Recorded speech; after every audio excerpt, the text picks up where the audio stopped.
Hello my dear students, welcome to my channel Maths with Pooja. Today's topic is beta chapter 2 for class 8 students and the name of the chapter is linear equations in one variable. I am going to discuss these four topics in this particular lecture. First topic is expressions, or we can say it is algebraic expressions, then equations, obviously linear equations in one variable, solution of an equation, and then I will give you the solution of examples of exercise 8.1. You can see the topic from your NCERT book. This is chapter 2 linear equations in one variable. अब हम आगे बढ़ते हैं बेटा इससे. देखिए, first of all मैं बिल्कुल फॉर्मल वे में, बिल्कुल आसान तरीके से I will like to explain you this topic. अगर हमारा बेस क्लियर हो जाता है, this will be an introductory video बेटा. अगर आपको मैंने इंट्रोडक्शन नहीं दी, सीधा सॉल्यूशन स्टार्ट कर दिए, तो आप में से बहुत स्टूडेंट्स को प्रॉब्लम आ सकती है. तो सबसे पहले मैं आपको इंट्रोडक्शन दूंगी, बेसिक से स्टार्ट करती हूँ, फिर हम धीरे धीरे आगे बढ़ेंगे. ठीक है. वैसे तो हमने अपनी प्रीवियस क्लासेज में, इन क्लास 7, 6 हमने अलजेब्रिक एक्सप्रेशंस, वेरिएबल्स, इन सब के बारे में ऑलरेडी स्टडी कर लिया है. बट मैं एक बार फिर से बेसिक से स्टार्ट करना चाहूँगी. एंड फर्स्ट ऑफ ऑल मैं आपको बताना चाहूँगी what do we mean by a variable in mathematics. Variable means, first of all we use generally we use some particular alphabets x, y, z. In general we use x, y, z. Somewhere we can use a, b, c. Otherwise we use x, y, z, w, t, s, u. These are vastly used as variables. इनको हम variable की form में ज़्यादा use करते हैं. A B C are generally use as constants. अब आप कहोगे आप ये वेरिएबल शब्द तो बोल रहे हो, बार बार वेरिएबल वर्ड तो यूज कर रहे हो, but what is variable? Variable means to vary. Vary means change होना, जो बार बार चेंज होता रहे. अब इससे क्या मतलब है? एक बड़ा ही इंटरेस्टिंग से एग्जाम्पल हम यहाँ पर लेकर चलते हैं. सपोज कर लीजिए कि आपका भी फाइनल जो एग्ज़ाम हुआ था उसका रिजल्ट आने वाला है. सपोज कर लेते हैं, सपोज करने में कुछ नहीं जाता, मैथ्स का नाम ही सपोज करना है बेटा. सपोज कर लीजिए कि आपका जो फाइनल एग्ज़ाम्स हैं उनका रिज़ल्ट आने वाला है और आपकी मदर ने आपको बोला कि बेटा I will give you some money as per your result. तो जैसा आपका रिज़ल्ट आएगा उसके अकॉर्डिंग मैं आपको प्राइज़ के रूप में कुछ मनी दूंगी. I will give you some money. How much money? She didn't tell you. आपकी मम्मी ने आपको नहीं बताया कितनी मनी देंगी. अब आपकी गैसेस स्टार्ट हो जाती हैं कि मम्मी मुझे कितने देंगी.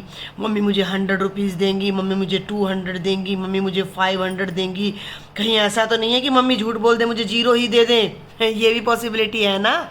ये भी पॉसिबिलिटी है कि रिज़ल्ट जो है वो मम्मी की होप के अकॉर्डिंग ना आए, तो आपको कोई अमाउंट ना मिले. तो ये जो एक अमाउंट आपकी मम्मा ने आपको एक गैस दे के छोड़ दिया कि I will give you some money as prize, जो कि आपको पता ही नहीं है कितनी है, उसके लिए अब हम मैथ में एक टर्म, एक वेरिएबल यूज़ करेंगे कि मैंने सपोज कर लिया कि that my mama is will give me x rupees after my result is declared. Understand my point. हमने सपोज कर लिया कि मम्मी मुझे x रुपीज़ देंगी. अब ये ना आपको आइडिया नहीं लग पा रहा, ठीक है, आइडिया नहीं लग पा रहा, लेकिन आपके पास ना एक और बात. चलिए, अब ये तो आपका हो गया वेरिएबल. कुछ बच्चे सपोज कर सकते हैं कि भैया मुझे y रुपये मिलेंगे. कुछ बच्चे सपोज कर सकते हैं मुझे z रुपीज़ मिलेंगे. कुछ बच्चे सपोज कर सकते हैं मुझे s रुपीज़ मिलेंगे. कुछ सपोज कर सकते हैं मुझे t रुपीज़ मिलेंगे. All these are called variables बेटा. क्लियर है यहाँ तक आपको? जब भी मैथ में कोई क्वांटिटी अननोन है, जिसके लिए हमारे पास एक फिक्स वैल्यू नहीं है, जो चेंज हो सकती है बार बार, दैट इज़ कॉल्ड वेरिएबल. और उस वेरिएबल को एक्सप्रेस करने के लिए हम इन मेन x, y, z, w, t, s, u, मेन तो इन अल्फ़ाबेट्स को यूज करते हैं. कभी कभी हम a, b, c को भी ज़रूरत पड़ने पर यूज़ कर लेते हैं. Understand my point? कोई भी डाउट है बेटा जी, please do write me in the comment box. ये बेसिक समझना मैथ्स के लिए बहुत नेसेसरी है, लीनियर इक्वेशन के कॉन्सेप्ट को समझने के लिए. क्लियर है? आगे बढ़ूँ मैं. अब ये तो आपका भाई आइडिया भी गैस ही चल रहा है. अब आपने क्या प्लान किया कि चलो कुछ पैसे मुझे मम्मी दे देंगी और मेरे पास पहले से ना मेरी पॉकेट मनी के 200 रुपीज़ पहले से पड़े हुए हैं. भाई ध्यान से सुनना मेरी बात को। Now I am coming to expressions. अब मैं एल्जेब्रिक एक्सप्रेशंस पे जा रही हूँ। बहुत ध्यान से सुनना कि मेरे पास ऑलरेडी मेरी गुल्लक में 200 रुपीज़ हैं और x रुपीज़ मुझे मम्मा दे देंगी, तो टोटल अमाउंट मेरा कितना हो जाएगा। आपको अपने लिए कोई पर्टिकुलर चीज़ लेनी है, मान लो बॉयज़ हैं, आपने बैट खरीदना है आप अपने लिए, गर्ल्स हैं उन्होंने कोई पर्टिकुलर ड्रेस खरीदनी है, तो अब आपके आइडिया चल रहे हैं कि x रुपीज़ मम्मा ने देने हैं, 200 रुपीज़ मेरे पास हो जाते हैं, तो जो टोटल मनी मेरी होने वाली है, जो मेरी टोटल अमाउंट होने वाली है वो क्या होगी, ये मम्मा वाले पैसे इसमें क्या हो जाएंगे, ऐड हो जाएंगे। ऐड होने के लिए हम कौन सा साइन यूज़ करते हैं, we use the sign of plus, तो हमारे पास टोटल अमाउंट हो जाएगी बेटा x प्लस 200। और ये जो मैंने x प्लस 200 लिखा है, this is an expression, I will say this is an expression, और वैसे ये कहलाएगा एल्जेब्रिक एक्सप्रेशन, क्योंकि एल्जेब्रा के अंडर मैथ्स की कई ब्रांचेज होती हैं, अर्थमेटिक होता है, एल्जेब्रा होता है, ज्योमेट्री होता है, तो ये एल्जेब्रा के अंडर इसको स्टडी किया जाता है, तो this is called algebraic expression. Expression तो बन ही गया ये एक, आपके पास एक एक्सप्रेशन तो आ ही गया, बट कैसा एक्सप्रेशन है, this is an algebraic expression. तो इस टाइप का जो एक्सप्रेशन है that is known as algebraic expression. Clear? इसको और देखते हैं, थोड़ा और डिस्कस करने की कोशिश करते हैं, हम कुछ और एल्जेब्रिक एक्सप्रेशंस पर आते हैं। सपोज कर लीजिए कि आपकी मम्मा ने आपको x रुपीज़ देने हैं, आपके पापा ने आपको बोल दिया बेटा don't worry I will double the money, I will double the money. ध्यान से सुना मेरी बात को। अब आपके पापा ने आपको बोल दिया कि जो मनी आपको मम्मी देंगी उसको मैं डबल कर दूंगा। डबल का मतलब मैं उसको 2 से मल्टीप्लाई कर दूंगा। अब मम्मा आपको x रुपीज़ देंगी, पापा उसको डबल कर देंगे, तो आपकी अमाउंट अब कितनी हो गई, 2x हो गई, और उसमें 200 रुपीज़ आपके पास ऑलरेडी सेव्ड हैं। तो अब आपकी जो टोटल अमाउंट हो जाती है बेटा जी वो कितनी हो जाएगी, that will be 2x plus 200। ये एक और आपके पास एक्सप्रेशन आ जाता है, एल्जेब्रिक एक्सप्रेशन आ जाता है। ठीक है, समझ रहे हैं मेरी बात को। अब आगे बढ़ते हैं, एक और एल्जेब्रिक एक्सप्रेशन हम देखते हैं। अभी मैं आपको एल्जेब्रिक एक्सप्रेशन बता रही हूँ, इक्वेशंस पर नहीं आई हूँ मैं। x रुपीज़ आपकी मम्मी दे रही हैं, 200 आपके पास हैं, और दादी ने बोल दिया बेटा कुछ पैसे मैं भी दे दूंगी। कुछ का मतलब अब वो जितना मम्मी देंगी उतना तो नहीं देंगी, या तो उससे कम दे रही हैं या ज़्यादा दे रही हैं। तो दादी के अमाउंट को हमने मान लिया भैया y है। ठीक है, अब ये भी मेरे, ये भी मेरे, ये भी मेरे, सारी अमाउंट जुड़ के कितनी हो गई, x प्लस 200 प्लस y। और इसको थोड़ा सा ऑर्डर में अच्छे तरीके से लिखने के लिए हम वेरिएबल्स को पहले लिख लेते हैं और इसको बाद में ले जाते हैं, तो एक एक्सप्रेशन ये आ जाता है आपके पास। आप समझ पा रहे हैं, मैंने आपको यहाँ 3 एल्जेब्रिक एक्सप्रेशन दिए हैं। एक तो ये है x प्लस 200, एक ये है 2x प्लस 200, एक ये है x plus y plus 200। Clear? समझ आ रहा है आपका? अब आपके पास मान लो 200 नहीं है, सेविंग कुछ हो रहा है, तो यहाँ पर वो अमाउंट आ जाएगी। तो what do we mean by algebraic expression? सबसे पहले तो उसके लिए आपको वेरिएबल समझना नेसेसरी था। वेरिएबल मैंने आपको बता दिया कि कोई भी अननोन क्वांटिटी, केवल यहाँ पैसे की बात नहीं हो रही है, आप अपनी गाड़ी ले जा रहे हो, किसी स्पीड पे ले जा रहे हो, फिक्स नहीं है स्पीड आपकी, वो वेरिएबल है, वेरी कर रही है, तो एक्स से डिनोट कर देंगे, वाई से, जेड से। तो कोई भी ऐसी टर्म जो बार बार वेरी करे और जिसके लिए हमें कोई एल्जेब्रिक भाई वैल्यू पुट करनी पड़े, तो हम उसको एक्स वाई जेड से डिनोट कर देते हैं। ये हमारे वेरिएबल्स होते हैं। और इन वेरिएबल्स के साथ कोई कांस्टेंट ऐड हो जाए, कोई अनदर वेरिएबल उसमें ऐड हो जाए, माइनस हो जाए। मैं कुछ और एग्जांपल्स अभी आपको यहाँ देती हूँ। मान लीजिए मैं ले लूँ 2x माइनस वाई, तो ये भी एक एक्सप्रेशन है। समझ पा रहे हैं? x प्लस 2y प्लस 5, ये भी एक एक्सप्रेशन है। 2y माइनस 5 भी आपका एक एल्जेब्रिक एक्सप्रेशन है। अंडरस्टैंड? तो एक वेरिएबल, 2 वेरिएबल भी, ये it is an expression in 2 variables, it is an expression in 2 variables, it is an expression in 1 variable, it is in 1 variable, it is in 1 variable, it is in 2 variables. तो कुछ certain variables और constants की addition, subtraction, division और multiplication तक भी even. मान लीजिए मैं ले लेती हूँ एक्स वाई प्लस 9, तो यहाँ एक्स और वाई की प्रोडक्ट में मैंने 9 ऐड कर दिया। This is again an algebraic expression. तो इस टाइप की सभी टर्म्स हमारी एल्जेब्रिक एक्सप्रेशन कहलाती हैं। But in this chapter we are not dealing with algebraic expression, हम सीधा लीनियर इक्वेशंस पर जाएंगे, उनके सॉल्यूशंस को डिस्कस करने वाले हैं। वैसे भी ये आपका सारा 7th क्लास का था, तो मैंने आपको यहाँ थोड़ा सा रिवाइज कराया है। आई होप कि आपको समझ आया होगा। अब हम इक्वेशन पर प्रोसीड करते हैं। आवर नेक्स्ट टॉपिक इज बेटा equations.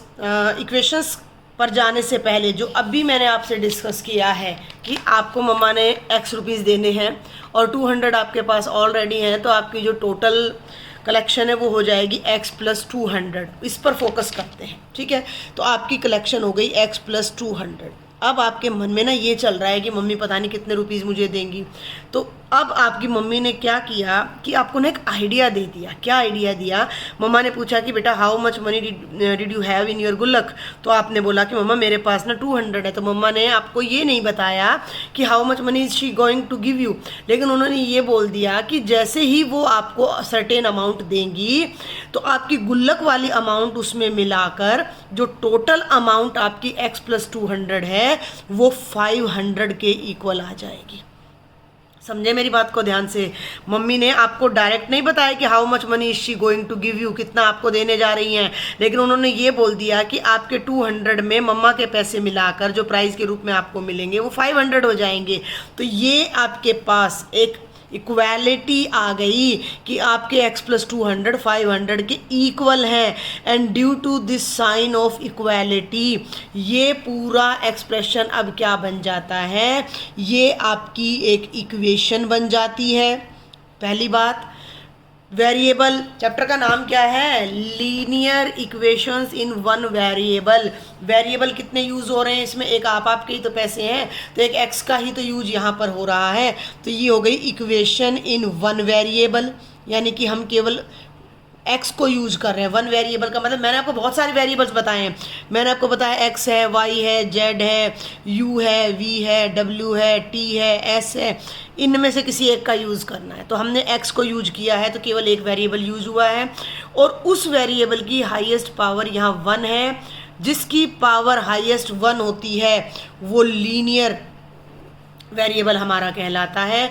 That's why this equation is called linear equation in one variable. अभी मैं इक्वेशन लिखूंगी क्योंकि मेरे पास एक ही इक्वेशन है। जब मोर देन 1 हो जाएंगी तो हम यहाँ लीनियर इक्वेशंस भी लिख देंगे। तो ये जो आपके पास एक सर्टेन एक्सप्रेशन आया है ये इक्वेशन है, इसमें बराबरी है, दोनों तरफ इक्वालिटी के दोनों तरफ बैलेंस है, ये बैलेंस नहीं बिगड़ना चाहिए। तो ये x + 200 = 500 ये आपकी इक्वेशन हो गई। वैसे तो अब आपके सबके मन में ये आइडिया तो आ गया होगा कि मम्मी ने कितने रुपीज़ देने हैं, या नहीं आया है अभी तक भी? आ गया होगा, बहुत से स्टूडेंट्स के मन में तो आ गया होगा। कितने देने हैं भाई बताओ मुझे जल्दी से। यस, ये हैं आपके 300 रुपीज़। यहाँ आपकी मम्मा आपको दे रही हैं 300 रुपीज़। 300 देंगी तभी वो 200 में ऐड होंगे और ये 500 के इक्वल आएंगे। तो जो ये मैंने x की वैल्यू 300 यहाँ नोट की है वो वैल्यू इस इक्वेशन का सॉल्यूशन कहलाती है। मैंने आपको बोला था कि मैं आपको इक्वेशंस बताऊंगी, सॉल्यूशन ऑफ एन इक्वेशन बताऊंगी। इक्वेशन का मतलब linear equation in one variable ही मैं आपको बताने जा रही हूँ, ठीक है भाई। तो हम देखते हैं कि ये हमारे पास एक इक्वेशन आ गई है। अभी हम एक केस और डिस्कस करते हैं कि यहाँ इसको यहीं छोड़ रही हूँ मैं 2 मिनट के लिए। एक आपके पापा ने आपको बोला था कि भाई जो अमाउंट आपकी मम्मा देंगी उसको पापा डबल कर देंगे। तो वो हो गया था 2x हो गया था + 200 और अब आपके पास हो जाते हैं 1000 रुपीज़। ध्यान देना मेरी बात पर, कितने हो जाते हैं 1000 रुपीज़। इन दैट केस आपकी मम्मा क्या अभी भी 300 दे रही हैं आपको? इसका तो भाई आइडिया आप लगा सकते हो। मम्मी ने दिए 300, पापा ने उनको डबल कर दिया तो वो हो गए 600। 600 में 200 ऐड किया तो 1000 तो नहीं आ रहे। इसका मतलब यहाँ मम्मी ने 300 तो नहीं दिए हैं भाई। अगर मम्मी ने यहाँ 300 रुपीज़ आपको दिए होते तो 600 डबल हो जाता, पापा डबल करके 600 दे देते, ठीक है ना। वो मम्मी वाले पैसों का डबल कर दिया, उस मम्मी वाले पैसे नहीं काउंट कर रहे हमने। एक और इक्वेशन डिस्कस कर रहे हैं, ध्यान से सुना मेरी बात को। हाँ नहीं, पापा ने उनको डबल कर दिया, यानी 300 और मिला दिया, ऐसे चलते, पापा ने उनको डबल कर दिया, जितने मम्मी ने दिए उतने ही पापा ने भी हमको दे दिए, तो हमारे ये 600 हो गए। उसमें हमने 200 ऐड किया, तो भैया ये तो 800 बना, 1000 तो नहीं बना भाई। इसमें 200 ऐड करोगे तो ये तो 800 बना, 1000 कब आएंगे, 1000 कब आएंगे, यानी x की वैल्यू कितनी होनी चाहिए, यानी मम्मी मुझे कितने दे कि पापा भी उतने ही मिला दे और 200 ऐड करके मेरे 1000 बन जाएं। ये जो काम अब हमने करना है ये है इस इक्वेशन का सॉल्यूशन फाइंड करना। यहाँ तो 1 मिनट में आइडिया आ गया था, अब यहाँ तो नहीं आ रहा मुझे तो आइडिया बिल्कुल भी। क्या करें, इसके लिए हमारे पास कुछ सर्टेन स्टेप्स होते हैं जिन्हें हम फॉलो करेंगे और हम इन इक्वेशन के सॉल्यूशन को फाइंड करेंगे। समझ में आई मेरी बात आपको? वेरिएबल से मैंने बताया एक्सप्रेशन, वो एक्सप्रेशन किसी वैल्यू के इक्वल हो जाए तो वो जो है हमारी वो इक्वेशन कहलाती है इन वन वेरिएबल। और उसमें जो वेरिएबल हमने यूज़ किया है एक्स वाई जेड एटसेट्रा कुछ भी, उसका जो वैल्यू आएगी फाइनल, जो कि दोनों तरफ बैलेंस बना के रखेगी, दोनों तरफ इक्वालिटी को मेंटेन रखेगी, वो वैल्यू इसका क्या कहलाएगी, सॉल्यूशन कहलाएगी। तो x is equal to 300 is the solution of equation number 1। इसे मैंने इक्वेशन नंबर 1 नेम दे दिया, क्योंकि भाई मैं कई सारी इक्वेशन यूज करने जा रही हूँ तो भाई इनको नेम तो देना पड़ेगा ना, अदरवाइज हम तो कंफ्यूज हो जाएंगे भाई। तो चलो देखते हैं, अब मैं आपको बताती हूँ कि इक्वेशंस फाइंड का सॉल्यूशन कैसे फाइंड करते हैं। वैसे तो तरीका क्या है, मैं दोनों तरीके आपको बताऊंगी, फिर हम शॉर्ट तरीके से ही सॉल्व करेंगे, शॉर्ट मेथड ही हम अप्लाई करेंगे। जनरली क्या होता है कि हमें दोनों तरफ ना बैलेंस बना के रखना है। अब यहाँ पे ना 200 एक्स्ट्रा हैं तो आपके 500 है, हमें केवल x को जानना है, यानी कि ये 200 एक्स्ट्रा है। यहाँ से सुनना, मैंने 200 को अगर यहाँ हाइड कर दिया तो मेरे पास x रुपीज़ बचते हैं, तो मुझे यही चाहिए। लेकिन अब मैं इसे 200 हाइड कर दूंगी तो फिर मेरे 500 बनेंगे नहीं। इट मीन्स ये 200 यहाँ होने नहीं चाहिए थे। तो क्या करें भाई, ये तो ऐड हो चुके हैं। अब जो चीज़ ऐड हो चुकी है उसको हटाने के लिए क्या करना पड़ेगा, माइनस करना पड़ेगा। तो इक्वेशन के बोथ साइड्स में ना 200 माइनस कर देती हूँ, बहुत ध्यान से देखना। ये है x प्लस 200, मैंने यहाँ ना 200 माइनस कर दिया और 200 ही इधर माइनस कर दिया। इस बात को मैं उससे समझाना चाहूँगी। ये देखिए आपकी बुक में ना एक यहाँ पर एक ये है जो है तराजू बना के दिखाया गया कि इक्वेशन का मतलब है कि both sides should be same. अब यहाँ पे भी 10 kg वेट है और यहाँ पे भी 10 kg वेट है, तो ये बिल्कुल बैलेंस है, इक्वल हैं दोनों। अगर मैंने किसी एक में कुछ कम कर दिया तो वो नीचे आ जाएगा, ठीक है, और जो हैवी वाला है वो ऊपर चला जाएगा। तो बैलेंस बनाने के लिए मान लो दोनों में 10 kg है तो या तो दोनों में हमें 1 kg दोनों में कम करना पड़ेगा तो भी बैलेंस उतना ही रहेगा। ज़्यादा करना है तो दोनों में उतनी ही अमाउंट ऐड करनी पड़ेगी, तब उतना ही रहेगा। दोनों को सेम से दुगना करना है तो दोनों को डबल करना पड़ेगा, हाफ करना है तो दोनों को। समझ पा रहे हैं ना आप मेरी बात को? सेम सीन आपका इक्वालिटी में चलता है कि जब हमने बोल दिया कि these two sides are equal, तो किसी भी इक्वेशन में दोनों साइड सेम नंबर ऐड होगा, सेम नंबर माइनस होगा, सेम नंबर से ही मल्टीप्लाई होगा और सेम नंबर से ही डिवाइड होगा।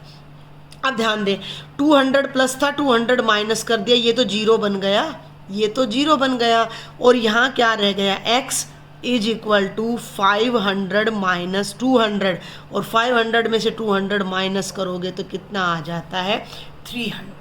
ठीक है, तो हमें पता लगा कि x की वैल्यू 300 है। अब इसी क्वेश्चन को जब हम अब फाइनल जब अपने एक्सरसाइज में करेंगे, एग्जाम्पल्स में करेंगे, तो हम ये इतने बड़े बड़े तरीके से नहीं करेंगे, ये जस्ट मैंने आपको लॉजिक समझाने के लिए किया है। हम एक बिल्कुल सिंपल तरीका लगाएंगे और वो तरीका क्या होगा, ये देखो भाई, x plus 200 is equal to 500। मुझे x की वैल्यू चाहिए। आपकी इक्वालिटी में x के अलावा जो भी नंबर है वो यहाँ अगर ऐड हो रहा है, हमने उसको ना राइट साइड में ले जाना है, इसको यहाँ से हटा देना है, हमें ओनली x चाहिए, तो इसको यहाँ से हमने हटाना है। तो ये यहाँ एडिशन में है तो ये राइट साइड में जाके माइनस में हो जाएगा। देखो ना, यहाँ 500 में से 200 माइनस हो रहा था ना, क्योंकि इधर 200 एक्स्ट्रा था। तो जब हम इसको राइट साइड में ले जाएं, x को तो यहीं रखेंगे, इज इक्वल टू 500 भी अपने ही प्लेस पर है, इसने भी अपना प्लेस नहीं छोड़ा। जो 200 है वो अपनी पोजीशन छोड़ रहा है, वो लेफ्ट साइड से राइट साइड पे जा रहा है। तो ये जब इधर जाएगा तो माइनस हो जाएगा। तो जो x की वैल्यू आएगी वो 500 माइनस 200 यानी कि 300 आएगी, और ये आपका x का फाइनल आंसर आ जाएगा। Got it. मैं आपको एक स्टेप यहाँ पर स्किप कर गई कि जब हम ये इक्वेशन लिखते हैं तो जो ये साइड है ये आपकी कहलाती है लेफ्ट हैंड साइड, और इक्वल टू के इधर जो होती है that is called right hand side. I think मुझे ये लिखने की जरूरत नहीं है। Left hand side, left hand हमारा लेफ्ट हैंड, और this is right hand side यानी कि सीधे हाथ की तरफ। तो दोनों तरफ बैलेंस होना जरूरी है। तो इस तरह से हमने सॉल्व किया। अब यहाँ आ जाते हैं कि यहाँ मम्मी कितने रुपए दे कि मेरे 1000 बन जाए। अब इस पे फोकस करना। I name it as equation number 2। ये लेफ्ट साइड है, ये राइट साइड, दोनों तरीके से बताती हूँ मैं। पहले मैं इसको लंबे तरीके से बताती हूँ जो कि लॉजिक है, जो असली लॉजिक है, जिसके बाद हम आगे बढ़ते हैं कि ये है 2x प्लस 200, ये दोनों बैलेंस में है, और मुझे ना ये 200 नहीं चाहिए भैया, यहाँ मुझे ये x अकेला चाहिए। तो ये 200 हटाना है मतलब 200 माइनस करना है। तो जब यहाँ माइनस करना है तो यहाँ भी करना पड़ेगा भैया, नहीं तो बैलेंस बिगड़ जाएगा। ठीक है ना बेटा जी। तो ये हो गया 2x प्लस 200 मैंने इधर माइनस कर दिया, और 200 ही बेटा इधर माइनस कर दिया। तो ये माइनस का मतलब ये तो कैंसिल हो गया, क्योंकि 200 प्लस का था 200 माइनस का। भाई 200 रुपये मुझे किसी ने दिए, 200 मेरे से ले लिए, तो मेरा तो बैलेंस जीरो हो गया, खत्म हो गया वो पैसा मेरा। तो इधर तो बच गया 2x, और 1000 में से 200 माइनस किया तो कितना आ गया 800। अब मुझे यहाँ केवल x चाहिए, 2 नहीं चाहिए। ध्यान से समझे मेरी बात को, ये दुगना है, डबल है। 2x का मतलब x का डबल, हमें केवल x चाहिए। तो डबल हटाने के लिए हमें इसको हाफ करना पड़ेगा, और हाफ करने के लिए दोनों साइड में 2 से डिवाइड कर दूंगी। दोनों साइड आपको मैं तराजू दिखा के बता चुकी हूँ कि दोनों साइड सेम ऑपरेशन आपने लगाना है। कुछ ऐड करना है तो दोनों साइड करना है, कुछ माइनस करना है तो दोनों साइड मल्टीप्लाई डिवाइड भी। तो इस 2 से तो ये 2 कैंसिल हो जाएगा, हमारे पास केवल x बचता है। और 800 को जब आप 2 से डिवाइड करोगे तो 400, तो x की वैल्यू 400 आएगी। यानी अगर आपकी मम्मी आपको 400 रुपीज़ देती हैं तो 400 ही पापा दे देंगे, डबल होके 800, और 800 में 200 ऐड होगा तो 1000। तो ये जो x की वैल्यू आई है ये कहलाएगी सॉल्यूशन। मैं शॉर्ट में सॉल्यूशन ऐसे ही लिखूंगी ऑफ इक्वेशन नंबर 2। अब ध्यान से सुने मेरी बात को, this is called long method, और हम इस लॉन्ग मेथड को अप्लाई नहीं करेंगे।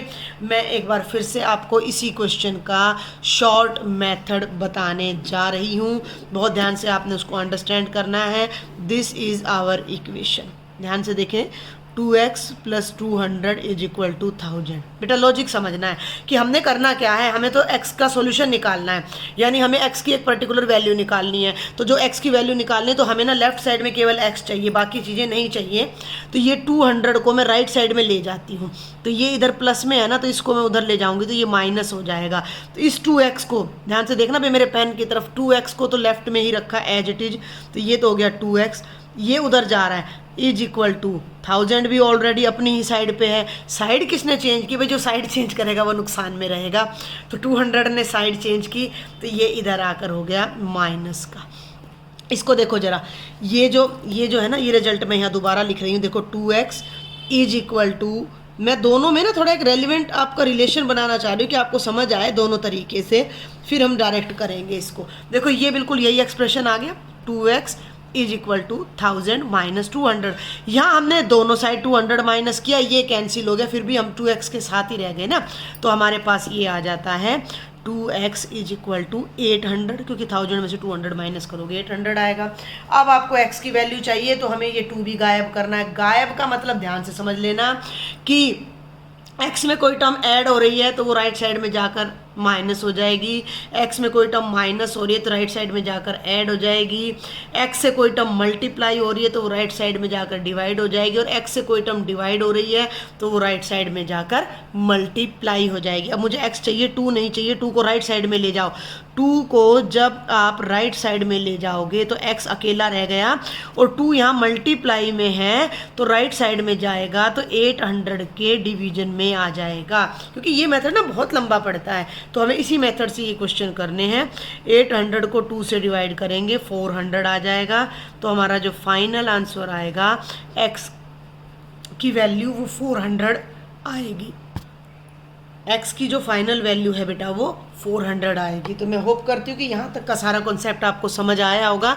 मैं जल्दी से एक क्विक रिवीजन आपको करा देती हूँ। मैंने आपको बताया वेरिएबल अननोन क्वांटिटी XYZ से डिनोट करते हैं।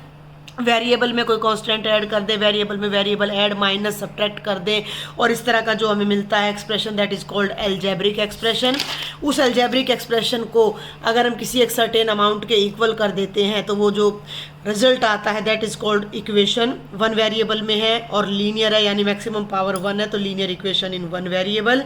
और उस इक्वेशन में x के प्लेस पर, y के प्लेस पर, z के प्लेस पर क्या वैल्यू रखें कि दोनों साइड हमारा बैलेंस मेंटेन रहे, तो x की वो पर्टिकुलर वैल्यू उस इक्वेशन का सॉल्यूशन कहलाती है। तो अब हम कुछ एग्जांपल्स देखते हैं और उनके सॉल्यूशन फाइंड करते हैं। देखिए बेटा, जब आप इस चैप्टर में आगे बढ़ेंगे तो you will find different type of linear equations for solution.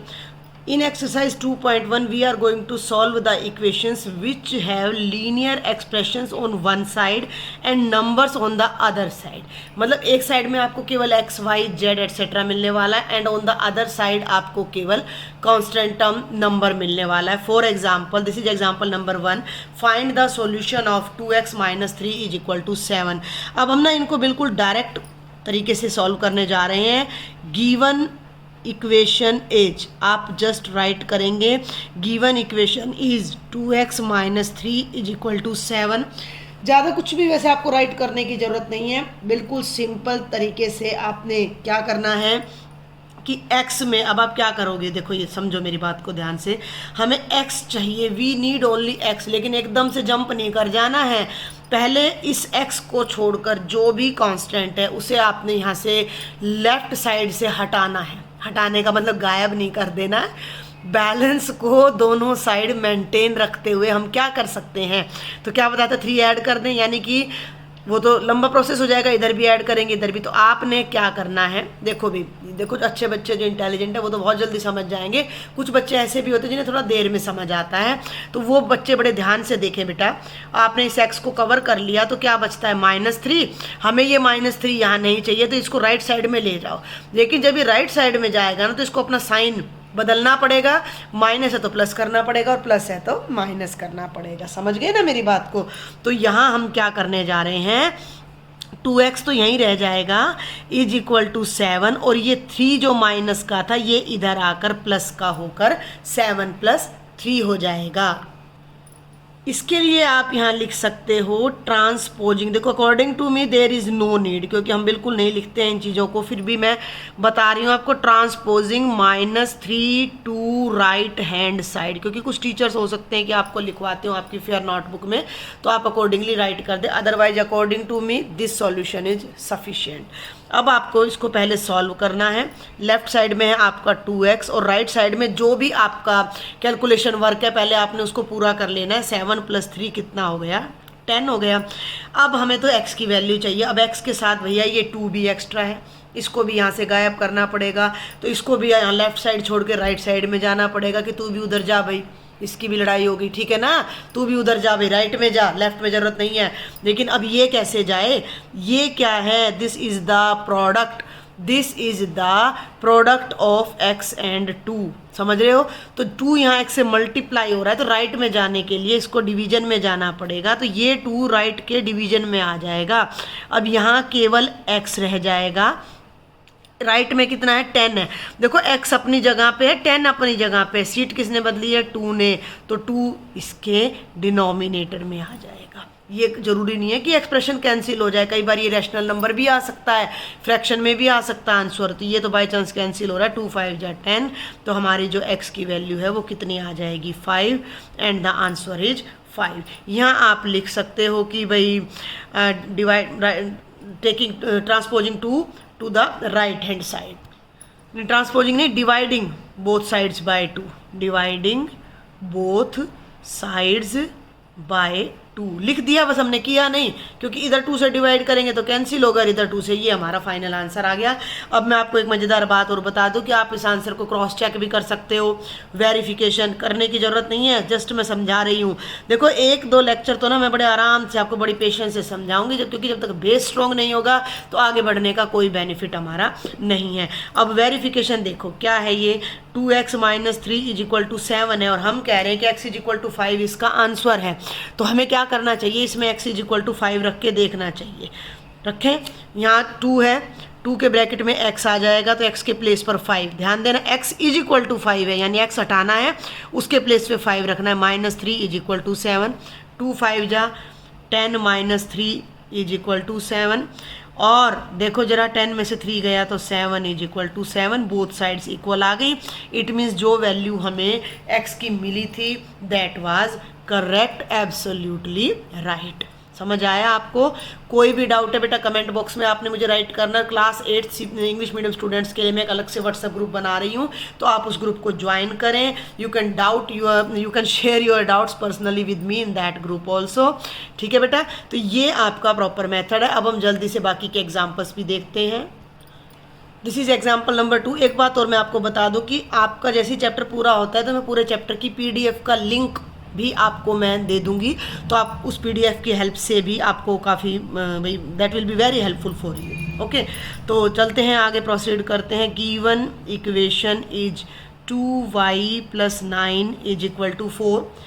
देखो भाई हमें y की वैल्यू चाहिए। वेरिएबल मैंने बोला था सिंगल वेरिएबल होगा तो x नहीं है, तो यहाँ पर y यूज़ हो रहा है, तो हमें y की वैल्यू निकालनी है, y की वैल्यू फाइंड करनी है। तो y वाली टर्म यहीं रहेगी, तो 9 राइट साइड में चला जाएगा, तो ये हो जाएगा। देखो ध्यान देना भाई, 2y तो यहीं रह गया बेटा, = भी वही है, 4 भी वही है, जस्ट 9 उधर गया है तो -9। आप यहाँ लिख देना transposing 9 to right hand side. Got it? समझ आ रहा है? अब यहाँ थोड़ा सा ध्यान देना है। मैंने बोला था राइट हैंड साइड को पहले सॉल्व कर लेना, तो 4 - 9 - 5 क्लियर है ना। 9 - 4 5, 9 का साइन है तो 9 जो हमारी है वो लार्जर टर्म है तो उसका साइन आ जाएगा।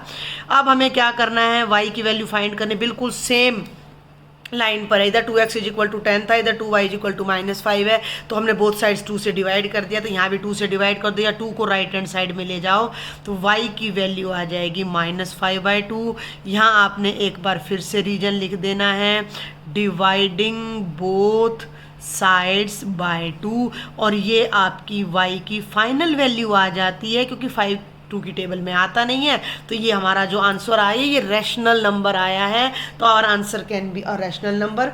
वेरिफिकेशन अगर आपको करना है तो आप कर लीजिएगा, otherwise there is no need.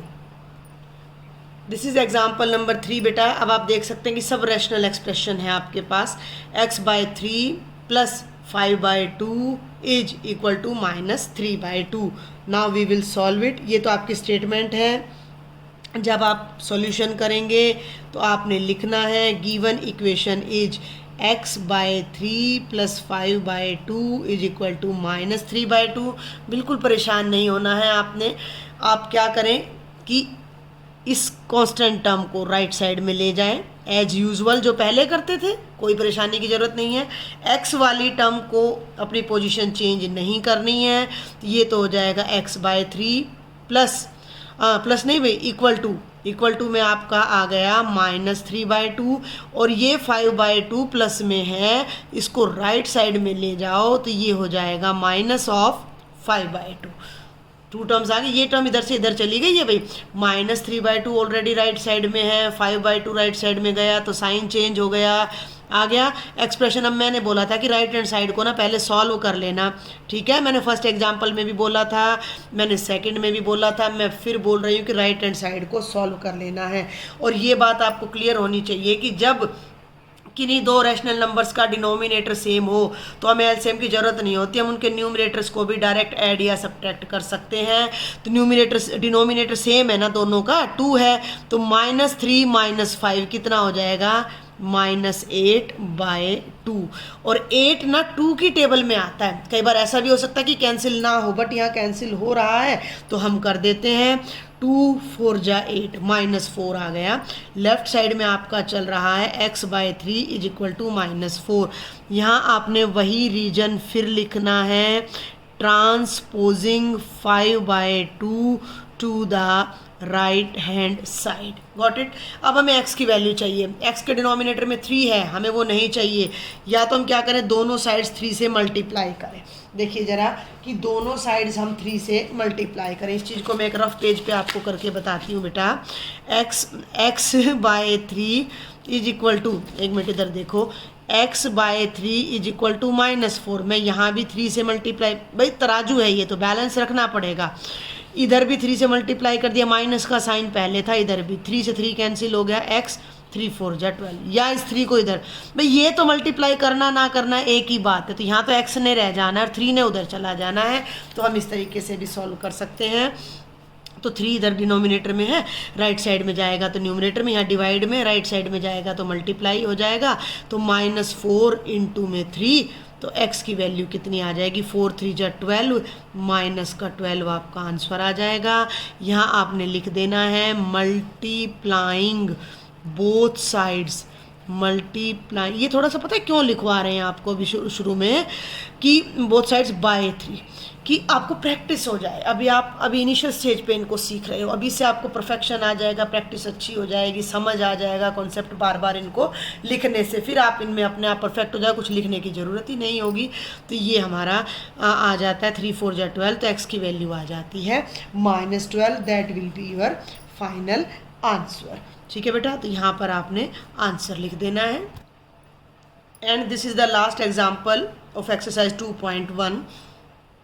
देखिए बेटा, एक बात और मैं आपको क्लियर कर दूँ, छोटी छोटी बातें आती हैं हर क्वेश्चन में जिनको आपने नोटिस करके चलना है। आप ये देखो, एग्जाम्पल नंबर 1 में हमने देखा कि x इज़ मल्टीप्लाइड बाय 2, यहाँ भी y इज़ मल्टीप्लाइड बाय 2, ये इंटीजर्स थे। लेकिन हमने यहाँ देखा कि x/3 है, यानी x के साथ 1/3 है, यानी रैशनल नंबर भी आया हुआ है। तो जो ये हमारे इक्वेशंस हैं, इनमें केवल इंटीजर यूज हो, नेचुरल नंबर यूज हो, ऐसा नेसेसरी नहीं है।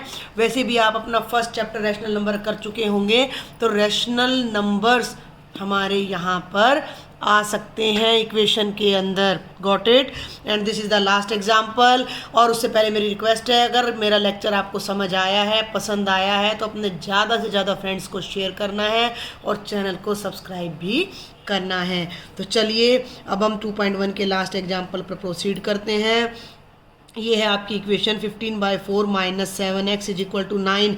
अब यहाँ एक बात और नोट करो। क्या नोट करोगे कि अभी तक 3 क्वेश्चन हमने किए हैं। उन तीनों क्वेश्चंस में हमारी जो x है, y है, जो भी वेरिएबल है, वो फर्स्ट नंबर पे था, सेकंड नंबर पे कांस्टेंट था। बट हेयर फर्स्ट नंबर पे यहाँ पर रैशनल नंबर है और सेकंड नंबर पे x आ रहा है। कोई फ़र्क नहीं पड़ता उससे, कोई भी फ़र्क नहीं पड़ता। Got it. तो अब हमें x की वैल्यू फाइंड करनी है, तो इसको रखना है और ये माइनस भी भैया इसी के आगे है। ठीक है, तो ये केवल 15/4 एक्स्ट्रा है, इसको राइट में ले जाओ। 15/4 के आगे किस चीज़ का साइन है, प्लस का, तो इसको राइट में ले जाओगे तो ये क्या हो जाएगा, माइनस का। बहुत ध्यान से सुनना है, ये जो मेरी उंगली के नीचे दबा हुआ है ना, इसको तो यहीं रहना, ये कहीं नहीं जाएगा। ऐसे भी कर सकते हो कि भैया इक्वल टू, देखो बेटा ये 9 और ये 15/4 उड़ के इधर आ गया, तो इसको बता दिया भाई, इधर से इधर अदला बदली करोगे, दल बदली करोगे, पार्टी बदलोगे तो भैया नुकसान तो उठाना पड़ेगा। अब ये प्लस है तो माइनस हो गया। ठीक है, अब ये जो उंगली के नीचे है ना, इसको यहाँ ले आओ, इसको यहाँ ले आओ, -7x। मैं हर तरीके से आपको समझाने की कोशिश कर रही हूँ कि कहीं ना कहीं आपको ये समझ जरूर आएगा। तो ये 7x का -7x एज इट इज, 9 यहीं है, 15/4 राइट में। अगला स्टेप मैंने आपको बता रखा कि पहले राइट हैंड साइड को सॉल्व करना है। अब राइट हैंड साइड जो है ना, वो 9 - 15/4 है और 9 को मैं 9/1 करके लिख सकती हूँ। और राइट साइड में अब मैं 1 और 4 का एलसीएम ले लेती हूँ। 4 एलसीएम कैसे सॉल्व करते हैं, 4 को 1 से डिवाइड करेंगे तो 4 आएगा और 4 को फिर 9 से। वैसे भी ना किसी के डिनोमिनेटर में 1 हो ना, तो इस एलसीएम को डायरेक्ट न्यूमरेटर से मल्टीप्लाई कर दिया करो। 9 4 जा 36, 4 को 4 से डिवाइड करो 1 आएगा, जो आंसर आए उसको 15 से मल्टीप्लाई करो, 15 आ गया। 36 - 15 अभी हम सॉल्व करेंगे। देखें ध्यान से, -7x 36 में से 15 गया तो बेटा जी ये 21 होता है, नीचे 4। यहाँ पर ये ज़रूर लिख देना, हमें थोड़ा आदत नहीं है ना, मैं थोड़ा सीनियर क्लासेस पढ़ाती हूँ, तो आपने ज़रूर लिखना है, हमें आदत नहीं, हम इक्वेशंस को बहुत जल्दी फटाफट सॉल्व कर देते हैं। Transposing 15/4 to right hand side, ये आ गया। अब हमें फिर x चाहिए, तो x को ढक लो ऐसे ना, इसको उड़ने मत देना, यहाँ से गायब मत हो जाने देना। इसके साथ क्या है -7, इसको हटा दो। अब ये यहाँ मल्टीप्लाई में है, माइनस देख के ये मत सोच लेना माइनस में है, 7 के साथ तो मल्टीप्लाई हो रहा है ये, तो ये इधर आके डिवीजन में आ जाएगा, ठीक है, डिवाइड हो जाएगा। तो ये x तो यहीं रह जाएगा, 21/4 भी यहीं रह जाएगा, लेकिन ये जो माइनस का 7 है ये आपका इधर डिनोमिनेटर में आ जाएगा। तो इसको मैं 1/-7 भी लिख सकती हूँ, नहीं तो आप इसको डायरेक्ट यहाँ भी कर सकते हो, डिवाइडिंग बोथ साइड्स बाय, और -7 नहीं 7 करो, हटा दो इसको, माइनस को इसके साथ रहने दो, माइनस को यहीं रखो, अभी माइनस को यहीं रखो, 7 ले आओ, आप कंफ्यूज हो जाओगे नहीं तो। ठीक है भाई, समझ आ रही है मेरी बात आपको? ये देखिए मैंने यहाँ पर ना फ्लूट लगा दिया है, मैं केवल 7 को यहाँ नीचे लाई हूँ, माइनस मैंने ना x के साथ रख दिया, बाद में डिस्कस कर लेंगे, बाद में अपना हिसाब किताब कर लेंगे, हमें तो इक्वल रखना है दोनों साइड। तो ये 7 डिनोमिनेटर में, 21 ऊपर है, तो 7 1 जा 7, 7 3 जा 21, ये आ गया -x = 3/4। Got it? अब हमें x चाहिए, माइनस नहीं चाहिए, तो इस माइनस को आप राइट साइड में ले जाओ, कोई भी फर्क नहीं पड़ेगा, तो ये हो जाएगा x = -3/4। ये आपका फाइनल आंसर आ जाता है। तो हमने ये देखा है कि x की वैल्यू नेगेटिव भी हो सकती है, नेगेटिव फ्रैक्शन भी हो सकती है, पॉजिटिव भी हो सकती है, और रैशनल भी हो सकती है। तो ये आपके 4 एग्जाम्पल्स है बेटा। For any doubt do write me in the comment box, join my WhatsApp group, और अगर लेक्चर पसंद आया है तो शेयर कर, कमेंट जरूर करना। कोई आपको इसमें प्रॉब्लम है, कुछ समझ नहीं आया है, तो मैं उसको नेक्स्ट लेक्चर में और अच्छे से आपको समझा सकूँ। Thank you.